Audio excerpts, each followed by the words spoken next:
This year, Easter fell on April 12th. Next year will be April 4th. In 2024, it will fall on March 31st, but the following year, it won't come around until April 20th. This happens because the date of Easter is determined by a lunar cycle. It can fall anywhere between March 22nd and April 25th, deviating by more than a full month. But for us, this change has no consequence. But what if changing the date of a religious festival did matter? What if the fate of the world depended on getting it right? What if celebrating a religious festival on the correct date was crucial in maintaining the divine creation?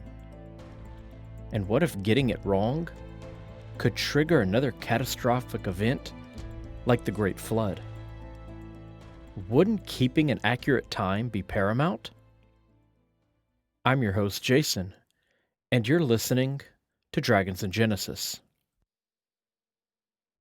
The third and central book in 1 Enoch is the Astronomy Book, or the Book of Astronomy and Calendars, which spans chapters 72 through 82. Its contents are pretty much exactly what you'd expect from the name. It's an astronomical calendar which details the method for determining the months and weeks by the positioning of the sun. The way this works is simple, and if you follow my instructions, you too can have your own device that works similar to what the ancient Israelites once used. You'll want to mount a board horizontally about eye level in your yard, so that if you stand a couple of feet from it and look east, the board lines up with the eastern horizon. Be sure to place a flagstone on the ground to stand on so you're always standing in the exact same spot. Each day, you'll wake up before dawn, walk outside to your flagstone, and wait. When the sun peeks over the top of your crossbeam, reach forward and mark its exact location on the crossbeam along with the date. It'll move a little bit each day, to the left or right, north or south, depending on the season. After 1 year of observation, you'll no longer need a calendar. If you need to know the date, just get up before the sun, stand where the flagstone is, and wait to see where on the board the sun peeks out. I'm sure you're taking detailed notes and planning your trip to the hardware store right this minute. In this day of smartphones, tracking time by the sun seems ludicrous. But in the ancient world, this was how some cultures kept a calendar. Though there were other methods, such as the lunar calendar of the Babylonians, that the Second Temple adopted. This isn't as accurate because the lunar cycle doesn't exactly match the length of the year, and using it would eventually cause months to fall in the wrong seasons. Imagine if Easter was celebrated in winter or summer instead of spring. This would happen if you were using a full lunar calendar. It's bad enough that it moves around by several weeks now. To us, this shift with Easter, which is determined by the first Sunday following the first full moon after the spring equinox, this shift doesn't matter much to us. When the calendar shifted in ancient Israel due to Babylonian influence, the effects were huge. But I'm getting a bit ahead of myself. To the ancient Israelites, keeping accurate time based on a sophisticated solar calendar was more important than most people realize. So important that the calculations for this calendar were regarded as scripture and preserved in the Book of Enoch, which, as we discussed in the previous episodes, was of vital importance to many sects of Judaism and early Christianity. Despite this, the Astronomical Book is overlooked by virtually every scholar who studies Enoch. Of every commentary and treatise on the subject that I've found, not one of them pays any real attention to the central section of 1 Enoch. It's dismissed as an out-of-place bit of astronomy amid the rich theology of the text. My humble opinion is that this dismissive view of the third section of 1 Enoch is a mistake.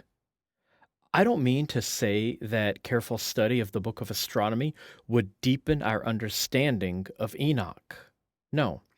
What I have come to believe is that one cannot properly understand Enochic literature without first understanding this section. I feel it is that important, and the fact that the residents of Qumran kept four separate copies of this one section leads me to believe that they shared this belief. But that's just my opinion. And whenever I drift into my own speculation, I always like to warn you that that's all it is. So whenever I state that I'm giving my own view, don't go looking for it among other sources because you're not likely to find it. It's just my own mind wandering about. This section may be completely inconsequential, but since it's part of the book, we're going to cover it, especially because no one else does. Like much of the rest of Enoch, the author is being shown heavenly secrets by one of the archangels, in this case, Uriel. And we're told in chapter 72 that he's to learn the secrets of the luminaries, including their names, origins, schedule, and paths. This section gives us our clearest view of ancient Israelite cosmology. The flat earth is covered by a clear dome of the firmament, and that barrier has gates all around its base that let in the winds, and more gates up above for the rain and snow. Here we see that an eastern gate is open, and the sun is let in to travel its course above the earth inside of the firmament. So the sun is inside the atmosphere. It then travels down the other side and exits through one of the western gates.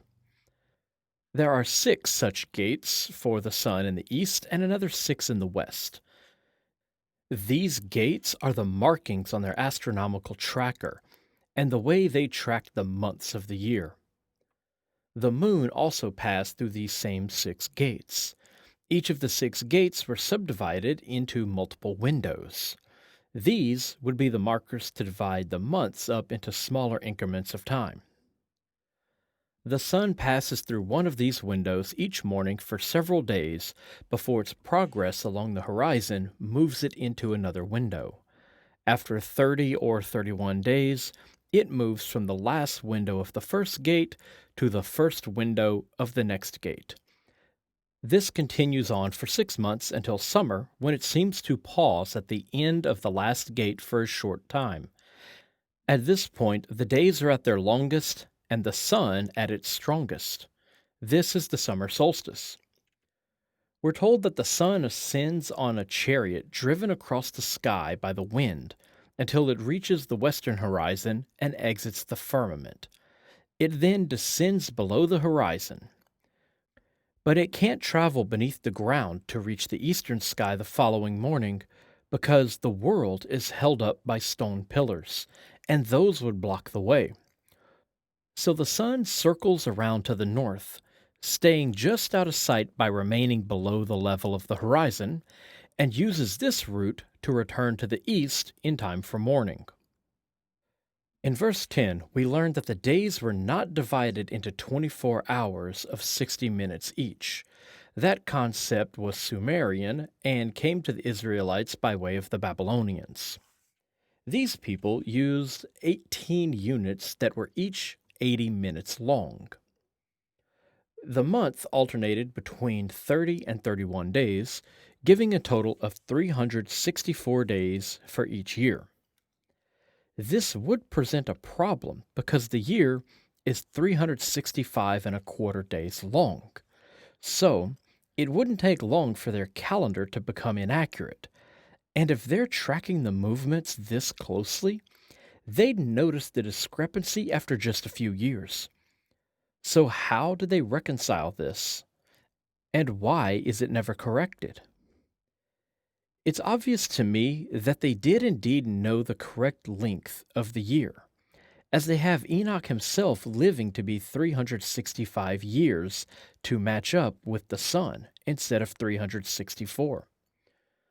But if that's the case, why not divide up the calendar into 365 days? They had the year divided into 52 equal weeks, and adding an extra day at the end of each year to bring you to 365 days would disrupt the tracking of time in this manner.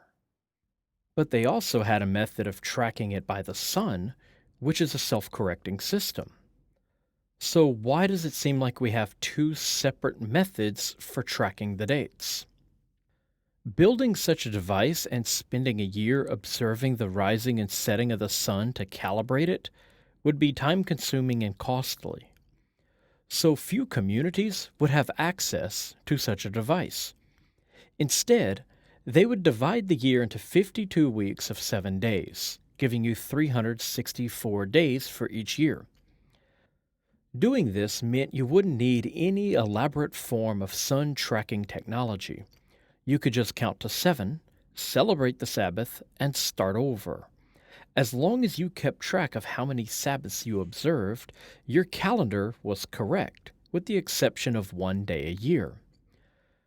Eventually, though, it wouldn't be correct because of that extra day. Your calendar would be falling behind at a rate of 1 day per year and an additional day every fourth year. This would add up quick. So, how did communities correct this? Chapter 74 tells us that an extra week is added every 5 years at the point when the calendar is drifting off track. Because of the missing day and the leap year, this would put their calendar back into alignment. After the summer solstice, the sun travels through the gates again, this time in reverse order. The days grow shorter and the nights longer until the winter solstice, when the days are at their shortest and the sun seems to pause there at the end of the last gate for 3 days before it begins moving north again. The sun is referred to using masculine pronouns, again indicating that this celestial body was once a male god. Chapter 73 repeats this formula for the moon, which of course is female. She rides her chariot along the same paths and through the same gates as her male counterpart who precedes her. She's likewise driven by the wind. The only real difference in this chapter is that the phases of the moon are included. Each night she grows brighter by degrees, gaining 1/14 of her total form until she's complete. Once she's full, she begins losing 1/14 of her light until she vanishes entirely. Since the moon isn't on the exact schedule as the sun, they recognize that the cycles of the moon are off by about 10 days per year. This is important because it shows their reliance on the movements of the sun and not the phases of the moon to set their annual calendar. Had this been written by any sect more in line with Second Temple theology, they'd outline the lunar calendar and then detail how the solar year was off by 10 days. We're told in chapter 75 that each season has its own head who deals with the extra days of that season. This is why 4 months have 31 days in their calendar. The angels in charge of those days are the heads of tens of thousands. They are 4 special angels, which are mentioned later in chapter 82, verse 13. So at the head of each season, a special day is set aside for that season's governing angel, and this is how the calendar gets 364 days instead of 360, or 30 for each month. The sun and moon also rule over the stars, giving us a hint that they were important deities in the old pantheon before the Jews began their migration toward henotheism.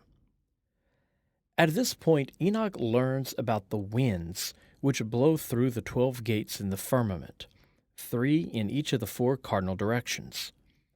An important detail of note is that the gates to the east, where the sun rises, are said to be on the face of heaven, indicating the importance of the eastern sky, giving us another link to the old sun worship of the distant past. Different doors release different kinds of winds. One door in the east, the southernmost door, brings heat, drought, and destruction. The middle door in the east brings beneficial rains and prosperity. The northeastern door brings cold. It continues like this, telling how each door directly to the south, west, and north all bring some kind of beneficial winds, while those doors to either side of them send out harmful winds that carry locusts, damaging snow, frost, drought, etc.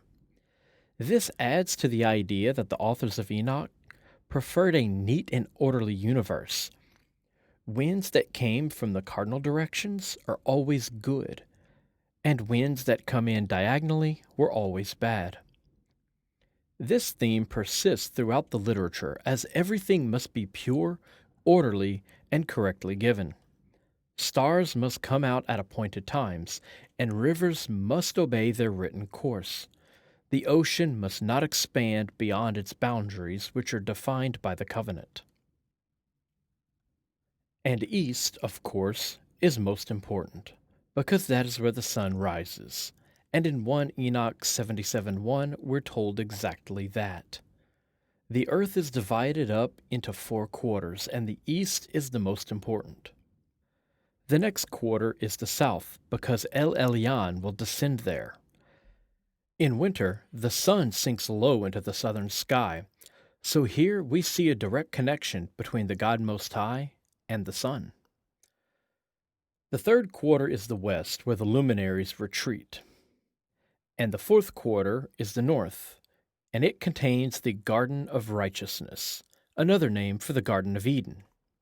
This is interesting because we're reading about the descriptions of the sky and celestial bodies, such as the sun and the moon, and the Garden of Righteousness is said to be contained there. There are other texts which also place the sacred garden in the heavenly realm, and even have Adam living there until his exile, which then lands him on earth. Enoch is then treated to a vision of 7 great mountains, 7 great rivers, and 7 great islands. Of course, all of these, which are the greatest on earth, are located very near to Israel, revealing how small they believed the world to be. Chapter 78 gives us a brief summary of the descriptions of the sun and moon, but it does contain some new information. For instance, it gives us the names for both: Ojares and Tomas for the sun, and Asanja, Ebla, Benesi, and Ere for the moon. And I probably just butchered the pronunciation of all those names. I was unable to find much information on any of these names other than Ebla being an Assyrian city, but that shouldn't be surprising. Much of the ancient literature from the Israelites was destroyed by later reformers or simply lost to time. These names were likely derived from solar or lunar deities associated with different tribes or different cities. My own hypothesis is that the 2 different names for the sun represent the 2 different directions that the sun moves in: north as it nears summer and south as it approaches winter, and the 4 different names for the moon are the goddesses that represent 4 different phases of the moon. But that's just my theory. Another interesting point comes from the second half of the chapter when Uriel tells Enoch that the moon glows by transferring light to herself from the sun. This is spectacular because at this time, the only other people on Earth, at least to my knowledge, who understood that the moon reflected light from the sun were the Greeks. This shows that at least one group of ancient Israelites were quite concerned with astronomy. Granted, they may very well have learned this from the Greeks. They were, after all, living in the Hellenized world. But even so, that would demonstrate a keen fascination with the skies that wasn't shared by their neighbors. The story then switches gears and has Enoch speaking with his son Methuselah, who now, thanks to Enoch, knows all the secrets of creation. So instead of referencing the written tradition of the last book, here Enoch's wisdom is being passed on as an oral tradition. Then we get to what I believe is the truly important part of this book. Chapter 80 states that in the days of the sinners, the years will be shortened, and all things on earth shall alter and appear in the wrong time. The stars shall transgress their order and appear in the wrong seasons. Fruits of the earth shall grow in the wrong time. The thoughts of those on earth concerning the stars shall be incorrect. They shall be altered in their ways, and stars will be mistaken for gods. This dire warning is reflected in Romans 1:18 through 27, when we learn that sinners will think themselves wise and be confused about the gods. Evil shall be multiplied, and punishments shall destroy them. So, right here in this brief chapter in the Astronomy Book, which is only 8 verses long, we get a summary of the entire Book of Watchers, but without the grandiose details. Or another way to put it is that here in the Astronomy Book, a single chapter contains the outline for the Book of Watchers. I've been telling you since we first began our study of Enoch to remember certain details because I believe them to be important in understanding the strange theology and its origins. This is one of those times. I'm suggesting here that parts of the Astronomy Book predate the Book of Watchers, and I believe that chapter 80 is one of those portions. So keep that in mind as we move forward. Enoch is then taken again to heaven to read from the heavenly tablets, which allows him to understand everything. This is part of his role as the Son of Man, the great mediator between heaven and earth. He blesses Yahweh as the king, giving us yet another glimpse of the concept of divine royalty. Then 7 angels bring Enoch down to his house and instruct him to reveal everything to his son Methuselah and his children, who then all live with Enoch for 1 year while he teaches them. He warns them of a future time when the righteous will die because of the deeds of the godless. So we have a hint of the idea that this group is expecting a righteous man to die for the sins of others. Methuselah writes down all that Enoch teaches to preserve his wisdom for future generations. Those who understand shall learn wisdom and eat of better food. This idea of spiritual food for the soul instead of for the body is seen again in John 6:51, 10:9, 1 Corinthians 10:4, and Revelation 2:7 and 2:17. This is followed by another warning that men shall not accurately recognize the days of the year. Then we're told that the accurate account was revealed to Enoch by Uriel. So there's a reiteration that the solar calendar is crucial and must be preserved right here among talk of the destruction of the world in the upcoming flood. Then the very next line states that Yahweh has power over the heavens, over the order of the stars, the seasons, and the festivals. Let me repeat that. While giving instructions to Methuselah to preserve information before the entire world is destroyed, Enoch tells him he must preserve the correct calculation of the calendar, and that Yahweh has power over the stars, seasons, and festivals. The stars, seasons, and festivals. If that's not enough, Enoch then names the angels who have power over each season. And no, I'm not going to attempt to pronounce their names here. Look them up and try it for yourself. They're in 1 Enoch 82:13. He then finishes up the Astronomy Book by giving Methuselah an abbreviated order of the seasons arranged by their respective angels, and reiterating the importance of the correct length of the year. But why? Why is the calendar so important to Enoch?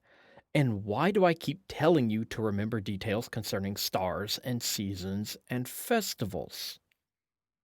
Amid all the rich mythology concerning fallen angels and demigod giants and forbidden knowledge and the end of the world, why are these mundane details so important? They're not. They're just insignificant details. It's the fallen angel stories that matter. The corruption and forbidden knowledge, the internal struggle of the priests who compete for control of the temple. That's what's important. And it is. That sheds a great deal of light on Enochic theology and the world of early Christians. But I believe there's something else to consider. If you want to avoid speculation from an amateur, then this is the end of the episode. Thank you for listening. But if you're still here, then take everything that follows with a healthy grain of salt because these are just my own loose thoughts. Significant events inspire stories, and sometimes these stories grow and spread and evolve. As they do, new details are added, and old details take on new meaning. New versions arise as various groups cultivate their own narrative. But one thing remains constant. The oldest versions are the simplest. As we survey the Book of Enoch, we find multiple related stories with differing details, but all share a common core. That of rebellious angels who sin against the heavenly powers and descend to earth where they cause corruption. Our first is the story of the Nephilim. In this version, the Watchers are led by Azazel, who binds other angels to him through an oath. He then leads these 2,000 sons of El Elyon down to Mount Hermon, where they land. They take human wives, and their crossbreed offspring are a race of mile-high giants called the Nephilim, who corrupt the world. The cries of the people reach all the way to heaven, and Michael the archangel binds Azazel. The Nephilim are destroyed in a flood, and Azazel is later destroyed by fire. This story is introduced in chapter 6. Our next version is of the tale concerning forbidden knowledge, taught to humans by 9 watchers led by Azazel. When humans learned of magic and metalworking and war and cosmetics, they brought great slaughter to earth. Raphael is charged with binding the angels in the desert, and an annual sacrifice gathers the sins of the world into a single goat, which is then sacrificed to Azazel to temporarily purify the world and prevent its destruction. He'll one day be destroyed on the Day of Judgment when the world is finally renewed. This story is introduced in chapter 8. But as we've discussed when we covered the Book of Watchers, these are parallel stories which were likely later developments. They evolved independently from a common source and were later woven together into a single tale. There's a third tradition in the Book of Enoch. This one concerns 7 mountains of fire. In this story, there are 7 unnamed angels who come to earth.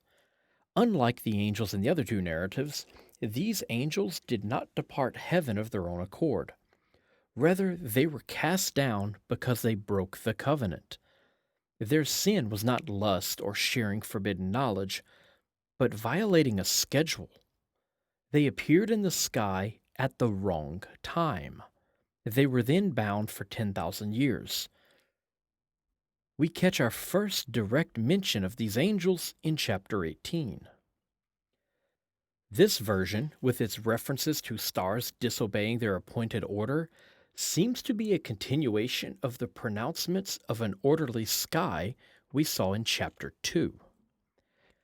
In fact, if the story of falling stars cast down for their disobedience that we find in chapter 18 is placed alongside the warnings of disorder from chapter 80, it fits quite well with the introductory chapters from the Book of Watchers as its own angel story in place of the stories of Azazel and Azazel. Azazel and Azazel each have earthly reasons for their treachery, lust, and knowledge. I think these were later traditions. I think the original story was adapted into the Azazel tale by one group to preach against lust, and another group adapted the story into the Azazel version as a warning against abandoning the old wisdom. But in chapter 18, such motives have yet to be added, nor does it include a list of names for these angels.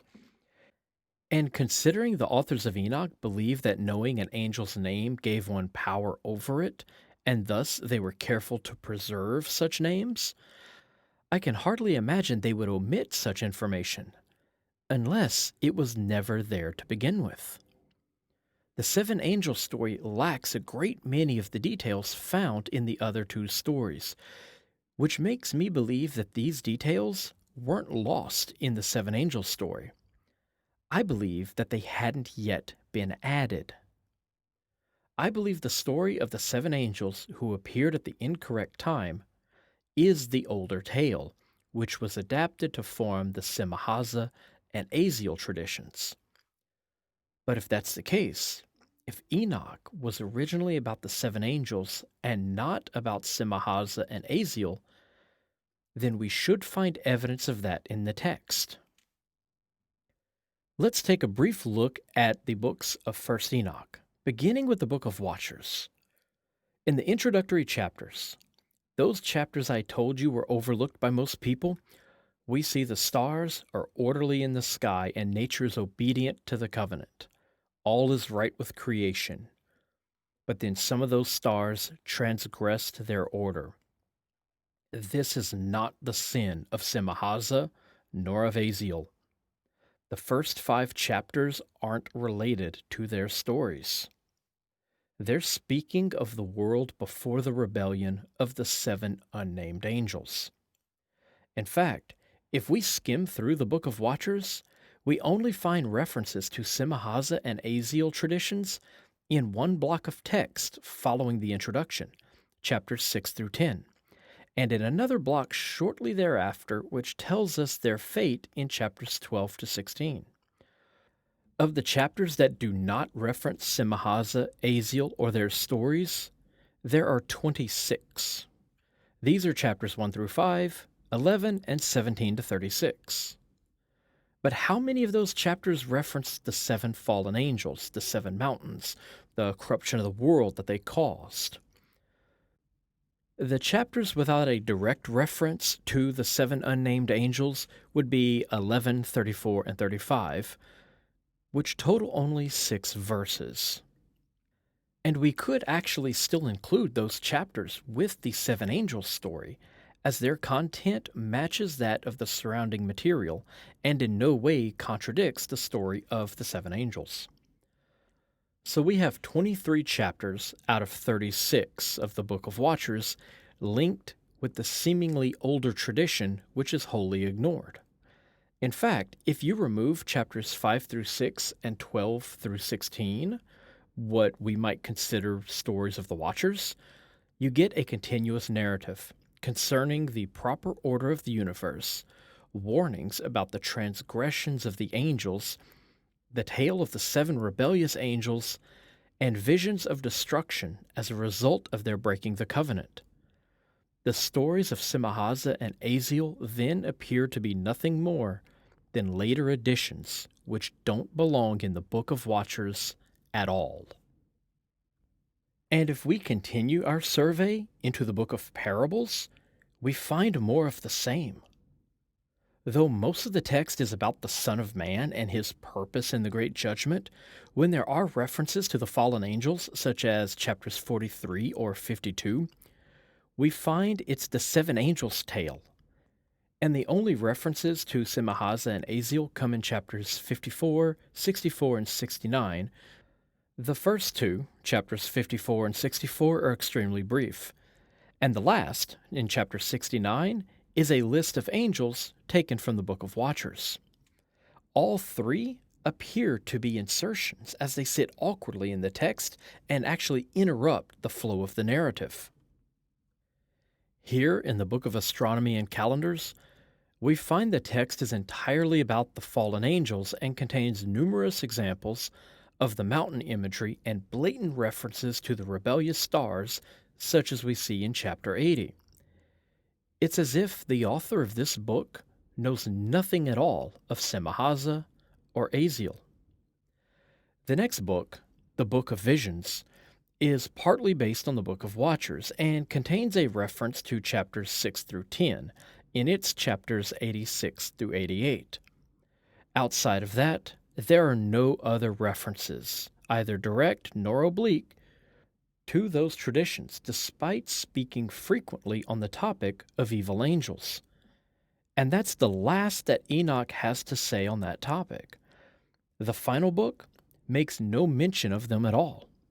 So, in the entirety of 1 Enoch, we have 2 blocks of text inserted into the Book of Watchers, which tells the story of Semahaza and Azazel.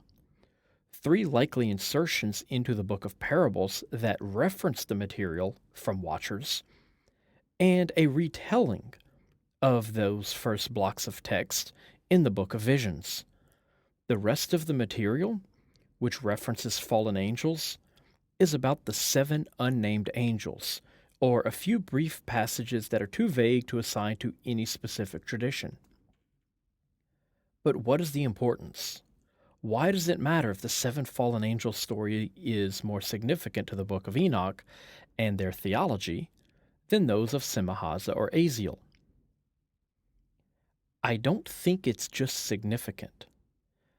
I've come to believe this is where the feud between the Orthodox Temple and the followers of Enochic theology began. Orderly creation is fundamental to their theology.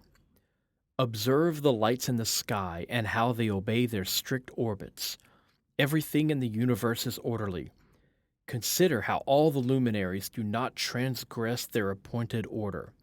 Consider how steadfast the earth is, how unchanging. 1 Enoch 2, 1 through 2. The world obeys the covenant. Observe how some trees bear fruit. He who lives forever made them this way.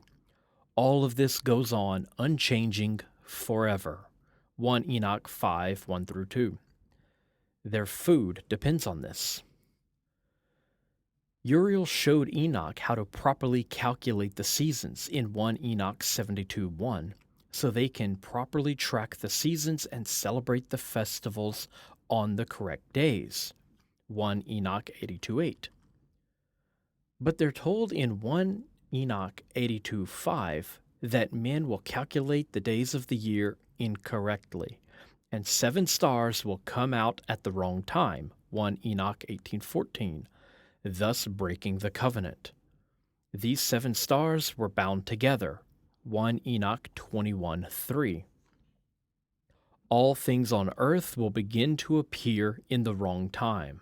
1 Enoch 82. The fruits of the trees shall grow in the wrong season. 1 Enoch 83.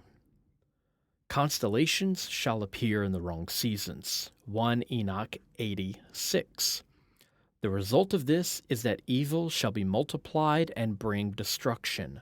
1 Enoch 88.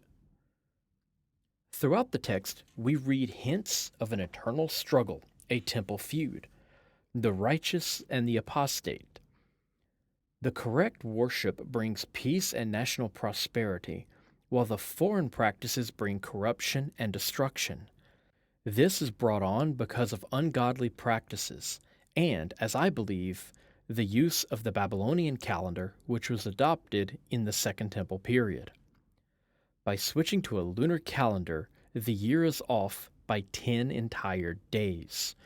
After just 3 short years, their system has deviated an entire month, and the constellations are now appearing in the sky on the wrong nights, in the wrong season.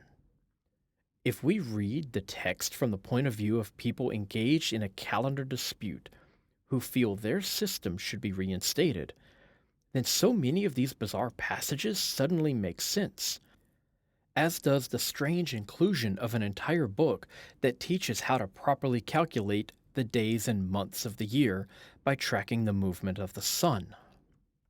All of this is important to this community because it's how they know when to plant and harvest crops and when to hold their sacred festivals.